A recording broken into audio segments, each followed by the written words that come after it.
त्यानंतर असं उभं राहिल्यानंतर फक्त आणि फक्त उजवा पाय उचलायचा आहे आणि याचा पंजा टेकलेला राहणार आहे आणि इथं पण पंजावर दोन्ही पाय पंजावरच घ्यायचे तर आणि त्याच्यानंतर जेव्हा पाय उचलणार आहे तेव्हा डावा हात पाठीमागे आला पाहिजे. आता पहा त्या पद्धतीने आता उजवा पाय उचलतोय, डावा हात पाठीमागे येतोय. एवढीच प्रॅक्टिस आजच्या दिवसापुरती मर्यादित आहे.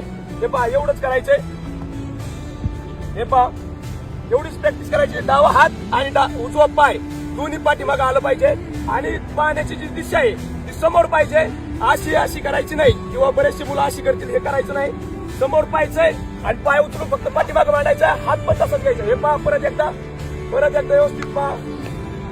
ओके, आजच्या दिवसापुरती एवढीच एक्सरसाइज करायचे आणि जे दुसरी स्टेप आहे ती मी तुम्हाला उद्याच्या सांगन. या पद्धतीने आपल्याला शेवटपर्यंत या स्टेप शिकत जायचंय आणि आपली जी स्टेप आहे ती प्रत्येकाला मला वाटतं आली पाहिजे. आणि मी काही अगोदरचे पण व्हिडिओ आपण त्या आयडी वरती टाकलेले आहेत, तर ज्याला आवश्यकता असेल त्यांनी ते व्हिडिओ पहा आणि शेवटपर्यंत तुम्हाला गोळा शिकण्यासाठी आपल्या जो आयडी आहे त्याला फॉलो करा आणि बाकीचे जे व्हिडिओ आहेत ते अगोदर पाहून घ्या, नंतर तुम्हाला ते बाकीच्यांचं कळून येईल लवकरच. ठीक आहे.